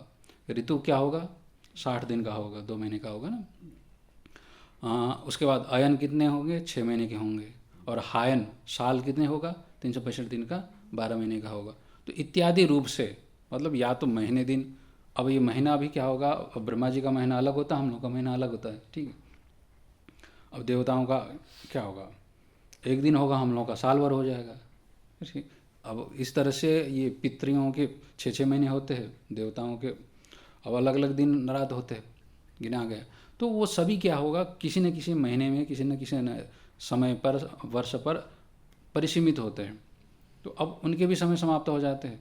अब ब्रह्मा जी का एक दिन बीत जाता है तो देवताओं के कई देवता 14 क्या है मनु बीत जाते हैं। तो इस तरह से अब ब्रह्मा जी का भी फिर उस तरह से 100 वर्ष बीत जाता है, 100 साल बीत जाता है, तो फिर वो भी बदल जाते हैं। तो उनका भी क्या है, इस तरह से समय में बंधना है कि नहीं है, समय की सीमा में वो आबद्ध है। तो इसीलिए काल के द्वारा सभी क्या होगा? परिच्छिन्न हो रहे, बंधे हुए। परिच्छिद्यते मतलब काल की सीमा में, किसी महीने में, किसी संवत्सर में, किसी ऋतु में, कहीं ना कहीं वो बंधे हुए हैं। भले ही अब कहेंगे कि ब्रह्मा जी का हम लोगों की जो ऋतु है उससे बंधे हुए नहीं है, किंतु उनकी जो ऋतु होगा उसके हिसाब से तो बंधे होंगे। अब काल क्या है? सापेक्ष हो जाता है, हम लोगों के काल और उनके काल फर्क पड़ जाता है, फिर भी बंधे तो काल से है ना। कहने का तात्पर्य इतना ही, परिचिन्न हो जाते हैं। ये बात कहा भी गया है, तदुक्तम देखने को मिल जाता है, ये कहीं का पूर्वाचार्यों का वचन है, ठीक। स्वामी जी हायन, हाँ, हायन मतलब वर्ष, संवत्सर। आयन 6 महीना होता है, हायन 6 महीने का डबल कर लीजिए। आयन और हायन 2 शब्द है, ठीक है। क्रमशः समझ लीजिए। मास महीना हो गया, ऋतु पक्ष 2 महीने का हो गया, हायन ये क्या हायन है? अयन हो गया, अयन हो गया आपका 6 महीने का हो गया, और हायन वर्ष दिन हो गया, ठीक। इस तरह से काल के द्वारा सभी परिचिन्न हो रहे हैं। हम तो हो ही रहे, हमारे पूर्वज भी पूर्व में जो हुए हैं, ब्रह्मादि है, ये बड़े बड़े, ये सब काल के सीमा में आ ही जाते हैं। तो ये बात पुष्ट करने के लिए कह ही रहे, तदुक्तम ये रम्या ये शुभाचाराः सुमेरु गुरवोऽपि ये कालेन विनिगीर्णास्ते गरुणेनेव पन्नगाः इति। ये कह रहे कि जैसे गरुड़ेन इव पन्नगाः, जैसे गरुड़ है वह सांपों को खा लेता है, ठीक है। जैसे सांप गरुड़ों के द्वारा निगल लिए जाते हैं, ठीक है, उनके द्वारा कवलित किए जाते हैं तो बचते नहीं, गरुड़ के हाथ से जैसे सांप नहीं बच पाते, उसी तरह से कालेन विनिगीर्णाः, उसी तरह से काल के द्वारा सारे कवलित हो जाते हैं, निगले जाते हैं, कोई बचता नहीं है, चाहे वह कितने ही सुंदर हो। ये रम्या ये च शुभाचार, जो बड़े सुंदर सुंदर आपके पुण्य हो, ब्रह्मलोक तक को प्राप्त करने वाला अथवा हिरण्यगर्भ ही हो जाए, ऐसे कर्म भी कर लीजिएगा ना, शुभाचार अच्छे अच्छे। सबसे बढ़िया कर्म क्या होगा? अंतिम में जाकर के सबसे हिरण्यगर्भ पद तक की प्राप्ति होती है, यही अंतिम फल बताया है, ठीक है, उपनिषद आदि में। स्वर्ग आदि प्राप्त होगा, फिर अंतिम में जाकर के कहाँ तक मनुष्य की गति है कर्मों की, तो हिरण्यगर्भ की पदवी तक पा सकता है। वो सब के सब जितने भी होगा बड़े सुंदर अच्छे, इतने शुभ कर्म भी क्या होगा? सुमेरु गुरुवोऽपि, भले ही सुमेरु जितने ऊंचे हो और सुमेरु जितने भारी भी हो, सुमेरु पर्वत को कहते हैं, पर्वत के समान बड़े बड़े कितने ही भार क्यों ना हो, कितने भी मोटे क्यों ना हो, कितने भी बड़े क्यों ना हो, वो सब के सब सारे कर्म सारे सब चीज़ क्या होंगे, काले न विनिगृणास्ते, सब काल के कबलित हो जाते हैं, काल के ही सीमा में आबद्ध है, वो समाप्त ही हो जाते हैं। तो इसीलिए बाकी जितने भी होंगे, चेतन तत्व तो स्थायी रूप में रहेगा, उससे आबद्ध जितने भी गुरु आदि के बाह्य पदार्थ के रूप में रहेगा वो सब नष्ट हो ही जाते हैं। अब यहाँ पर एक बात समझ लीजिएगा कि प्रकृति को भी नित्य मानते हैं, पुरुष को भी नित्य मानते हैं, फिर नष्ट क्या हो रहा है, ये भी प्रश्न है ना। तो पुरुष अपने स्वरूप में स्थायी रूप से रहता है, किंतु उस पुरुष का, चेतन का प्रकृति के साथ जो एकत्व है, वो एकत्व हर बार एक ही रूप में नहीं होता है। जैसे जीव अगर मनुष्य बना होगा तो मनुष्य रूप से अपने को मानता है, और वो मनुष्यत्व तो नष्ट हो गया ना। पशु के रूप में जाएगा तो पशु रूप में आएगा, देवता के रूप में गया होगा तो देवत्व के रूप में अपने आप को मानेगा। तो ये जो मान्यता है वो समाप्त हो रही है। पुरुष भी रह रहा है और प्रकृति भी रह रही है, किंतु दोनों के बीच में जो भ्रांति है वो बदलती रहती है। तो इसी को लेकर के काल के कबलित कह दिया। और दूसरी बात है कि पुरुष कूटस्थ नित्य होता है और प्रकृति क्या है, परिणामी नित्य है। प्रकृति बदलते हुए रहती है, किंतु बदलते हुए ही रहेगी, किंतु रहेगी जरूर। इसलिए अब अभी के वर्तमान में कहा गया तो एनर्जी को बोल देते हैं, एनर्जी न नष्ट होता है न पैदा होता है, किंतु क्या है उसके फॉर्म बदल जाता है, बोल देते हैं ना। तो प्रकृति के लिए प्रयोग होता है यहाँ, प्रकृति को पहले से परिणामी नित्य के रूप में। हाँ, प्रकृति नित्य है, मूल प्रकृति त्रिगुणात्मक है। वही 3 गुण ही किस रूप में आ गए आपके, महत के रूप में, वही अहंकार के रूप में, वही तन्मात्राओं के रूप में वो परिवर्तन हो रही है। अब प्रकृति उस समय क्या प्रकृति नष्ट हो गई? नहीं, प्रकृति ही किस रूप में है अभी, पंचभूतों के रूप में है। तो इसकी जो अवस्था है ये बदल रही है। इनका मूल जो स्वरूप है, ये इनके मूल स्वरूप को त्रिगुण मानते हैं, उसमें क्या विषमता आने पर इस तरह के परिणाम होता ही रहता है। तो ये प्रकृति को इस रूप से स्थायी मानते हैं। मतलब प्रकृति एक रूप में स्थायी नहीं है, उसके ये जो स्वरूप है बदलते ही रहते हैं, किंतु वह रहेगी। तो इसको क्या कहते हैं, परिणामी नित्य बोलते हैं, इनके अपनी पारिभाषिक शब्द हैं। तो पुरुष को किस रूप से नित्य मानते हैं, कूटस्थ नित्य, किसी भी तरह के परिवर्तन हुए बिना एक रूप में रहता है, और परिवर्तन होते हुए ही रहता है, दूसरा रहता जरूर है प्रकृति भी। इस दृष्टि से एक परिणामी नित्य हो गया, दूसरा कूटस्थ नित्य हो गया। ये 2 शब्द यहाँ पर है। तो यहाँ पर काल से कबलित क्या हो गया, काल से कबलित ये हो गया कि प्रकृति का जो एक रूप था वो नहीं रहता है। कहने का इतना ही तात्पर्य है, प्रकृति का एक रूप आया, सेब बना, तो सेब ही रहेगा क्या? नहीं रहेगा, सड़ेगा, फिर कीड़ा बनेगा, फिर कुछ और बनेगा। इस तरह से वो उसके रूप में परिवर्तन आता रहता है। ये काल का कवलन है। ठीक, तो काल यहाँ पर अतिरिक्त नहीं है, वही प्रकृति का ही एक स्वरूप के अंतर्गत आता है। ठीक है, तो यहाँ पर काल को आकाश के रूप माना है। ये योग वाले आकाश से अतिरिक्त काल को नहीं मानते, अवकाशी है, वही यहाँ पर इसको काल माना है पहले। और वेदांत में काल को माया रूप माना है, माया से अतिरिक्त नहीं माना है। ठीक है, तो दोनों के मत में काल किसके अंतर्गत आएगा, तो एक माया के अंतर्गत आता है और यहाँ आकाश के अंतर्गत आता है। नहीं तो आकाश यहाँ गिनाया नहीं ना, फिर कहाँ जाएगा, तो ये आकाश के अंतर्गत आएगा। इस तरह से माना है। ठीक है, इति ये हो गया। अतस्तेषाम अपि भगवान एक एव गुरुः ईश्वरः कालेनानवच्छेदात्। इसीलिए स्वर्ग के आदि में, सृष्टि के आदि में पैदा हुए जो ब्रह्मादि होंगे, और तब से लेकर के बीच में वशिष्ठ, अत्रि, भृगु जितने भी यहाँ आएंगे वे बड़े बड़े गुरु हैं, इन सब के भी क्या है, अकेले गुरु आदि कौन होंगे, भगवान ही होंगे। इन सब का भी भगवान एक ही क्या है, गुरु होंगे, ईश्वर ही होंगे। वो इस रूप में भी यहाँ पर उपासना करनी है, ईश्वर की प्रणिधान करना। इसलिए यहाँ पर योगी लोग ईश्वर को गुरु मानते हैं। ठीक है, तो ईश्वर को ही गुरु माने, फिर बाकी गुरुओं के पास जाना ही नहीं है, ये भी बात नहीं, क्योंकि आपको ये बात सीखने के लिए भी आपको किसी न किसी गुरु के पास जाना ही पड़ेगा। ठीक है, शरीरधारी, तो शरीरधारी गुरु को भी ईश्वर के दर्जा इसलिए दिया जाता है क्योंकि ईश्वर का जो ज्ञान शक्ति है प्रवाहित होते हुए उन गुरुओं के माध्यम से, जो वर्तमान गुरु है उनके पास वो शक्ति पहुंची है, इसलिए वो गुरु हो गए ना। अगर ज्ञान शक्ति उनमें ना आते तो वो गुरु बन ही नहीं पाते। तो वही ईश्वर के ही ज्ञान शक्ति प्रवाहित होते हुए आने के कारण उनको गुरु मानते हैं।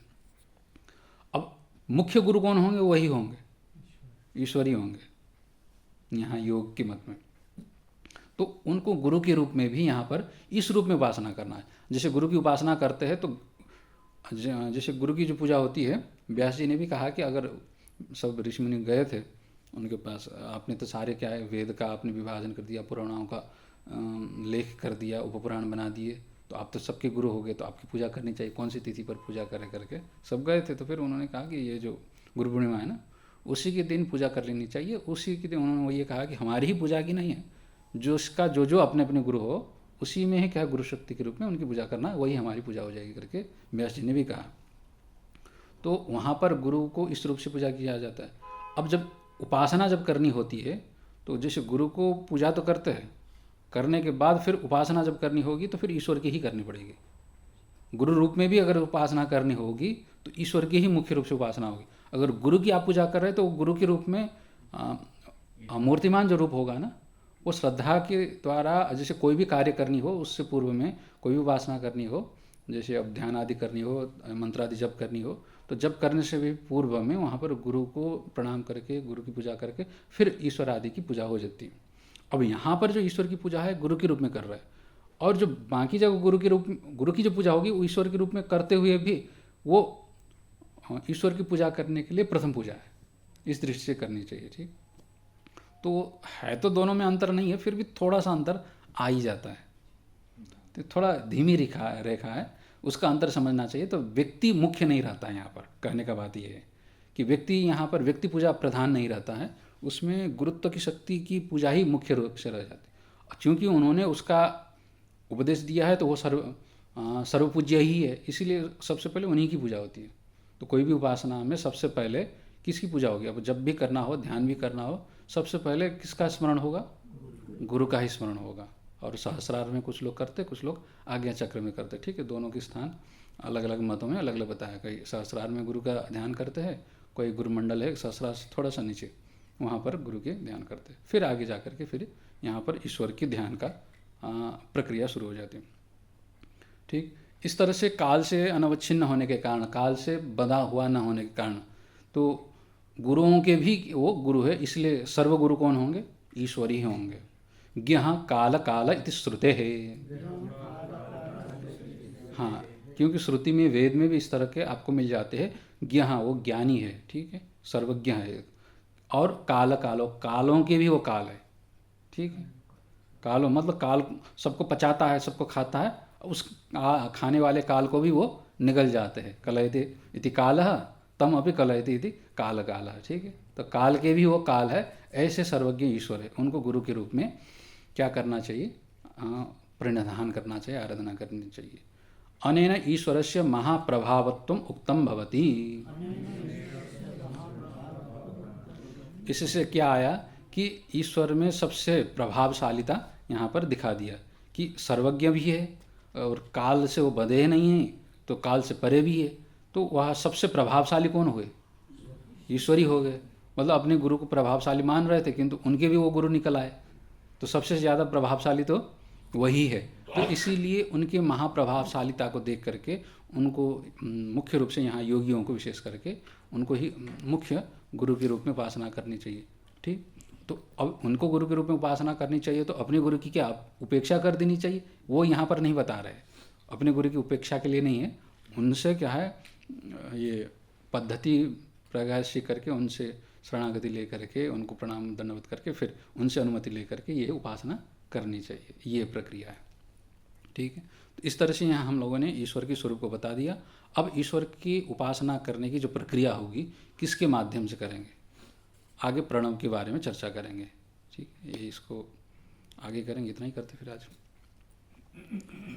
ओम पूर्णमदः पूर्णमिदं पूर्णात् पूर्णमुदच्यते पूर्णस्य पूर्णमादाय पूर्णमेवावशिष्यते। ओम शांति शांति शांति।